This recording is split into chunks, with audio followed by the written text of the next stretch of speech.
Turn on, tune in, drop out. It's the Paper and Plastic Show! It's a Paper and Plastic Show! Greetings from Earth 1175 and welcome to the Paper and Plastic Show. As always, I'm your host, Multiverse D. And Arf. And Arf is with me today. I'm really excited about today's episode. So today we're doing something a little bit different. We're going to do our first deep dive into a comic. So in the past, we've always done a lot of unboxing of toys and comics, but today we want to kind of open up the cover and kind of see what's going on inside a comic book and talk about it a little bit. Before we get started, I want to do kind of maybe a public service announcement a bit in a way. So this is not the comic book we're going to be reviewing today. This is Secret Origins number 18. And I bought this recently at a local comic book store, and I'm just featuring it here today because I want to show the importance of using an acid-free bag. So this was not in an acid-free bag, and you can see all the yellowing here. Ew. Right? It looks kind of gross around the sides, and it's kind of taken away from the back of the book here. You can see the discoloration on the book, and you can see the yellowing inside of the newsprint. So I didn't pay a lot for this book. I bought it just because I enjoy this series. 2 interesting characters, great artwork, looks like a nice story in there. But that's just to kind of let everybody know, be careful what kind of protection you use for your comics. This comic book came out in the 80s. I don't know how long it's been sitting in this bag and board. It could have been in there for decades for all I know. But it just kind of shows the importance of protecting your comics. This comic book probably would have been better off just naked, on its own, right? As opposed to in this, so you can see kind of, again, a little bit of the damage that happened to it there, the discoloration of it and the yellowing of the newsprint inside. Still a pretty cool comic, though. Definitely going to keep it.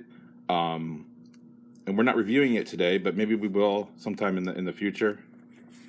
But just to let everybody know, keep that on their radar. So the comic book we are going to review today is this guy here.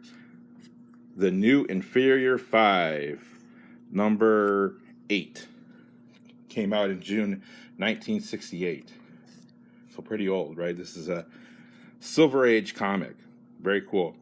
Now, before we get into reviewing it, I was trying to think how we want to go about reviewing a comic. Like take a deep dive into a comic.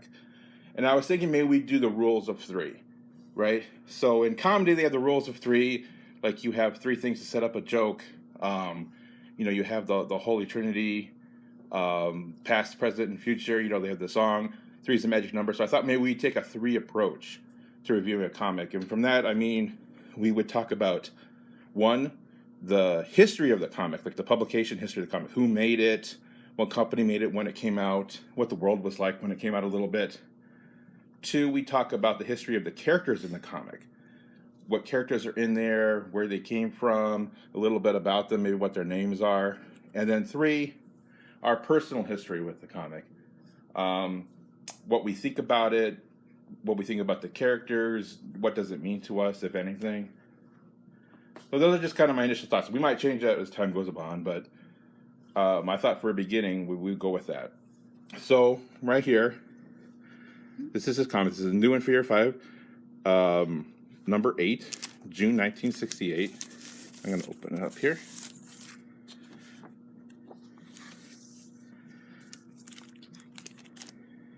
What do you want? I'm going to, open the pages. Okay, so you can open the page. So it's a little fragile. Like as you can see, it's as they say, well-loved. So I'll open it up here, right?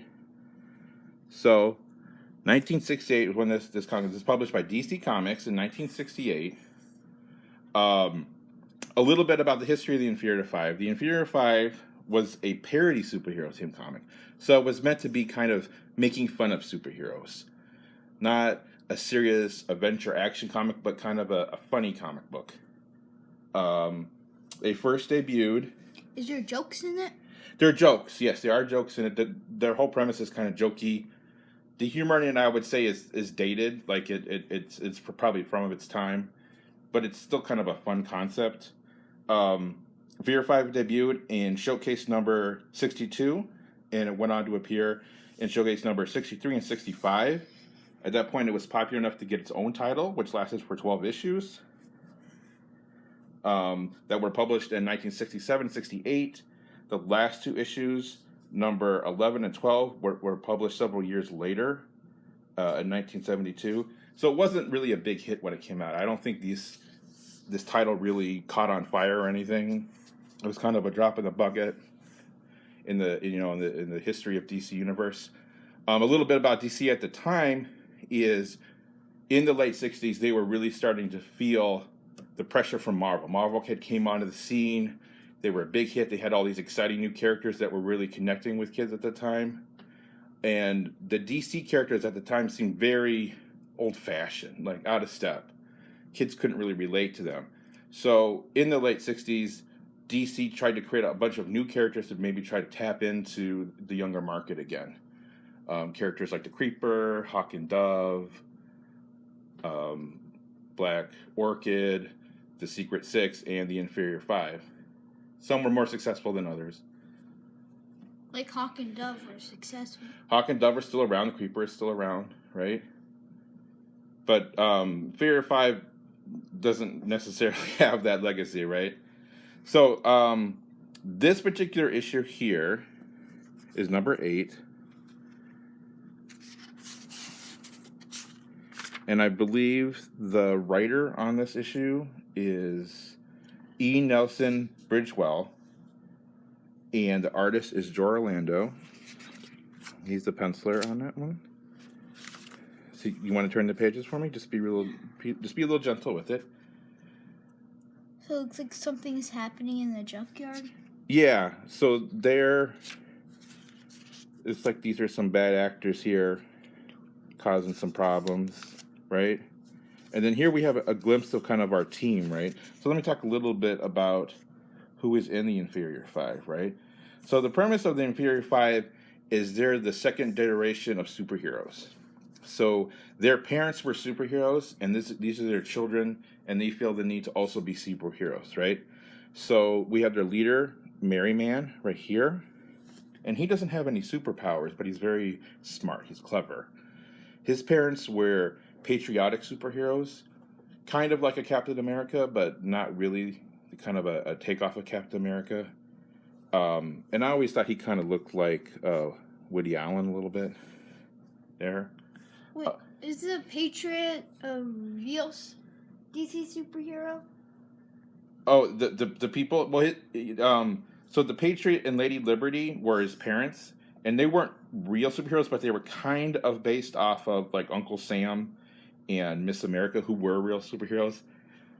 I think they didn't want to not infringe, but didn't want to step all over kind of the legacy of those real superheroes. So they kind of made up superheroes just like them, kind of knockoffs.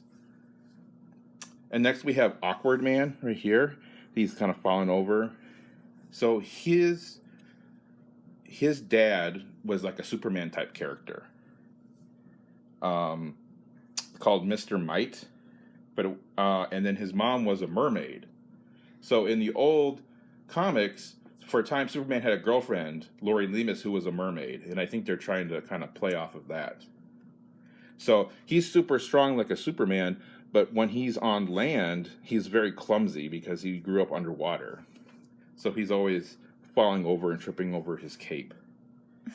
Next, we have this character here called the Blimp, and his dad was called Captain Swift, and he was like a speedster, like the Flash, like super fast. But the Blimp is kind of the opposite. He's kind of slow. He can fly, but more like hover, but he can't go very fast at all. Next, we have White Feather here. His parent was like a Green Arrow type, and he's an archer, but he's kind of a coward. Like he's scared of his own shadow. He's really silly. And then we have the character Dumb Bunny right here. Her parents were like a Wonder Woman type character and like a Steve Trevor type character. I think the character's name is Princess Power. She's supposed to be like a Wonder Woman, and she marries like the Steve Trevor, and she's the daughter, and she's super strong, but she's not too smart. So she calls herself Dumb Bunny, which is probably not the name they would use nowadays. Nowadays, we don't like to call people dumb, right? Yeah, but why does it a bunny? Bunny, I think it plays into at the time, like this is a little bit beyond your years, but they had a thing, Playboy. It was like a magazine for grown-ups, and they would call like the girls inside of it bunnies. I guess saying that they're pretty or cute. So I think it's kind of a play off of that. Ew. Yeah, well, so this character is probably not something that they would come out nowadays. So this is kind of an artifact of her time. So they're a superhero team, and this is their vehicle, some kind of like beat up old jalopy that they go around in, and they get into a lot of zany adventures here. Now, so my connection with this book is when I was a kid, first getting into comic books back in the 1980s, I was going to a daycare, and one of the people who worked at the daycare saw that I liked comics, and it was like surprised that kids still read comics, and brought in one of the comic books that he had as a kid.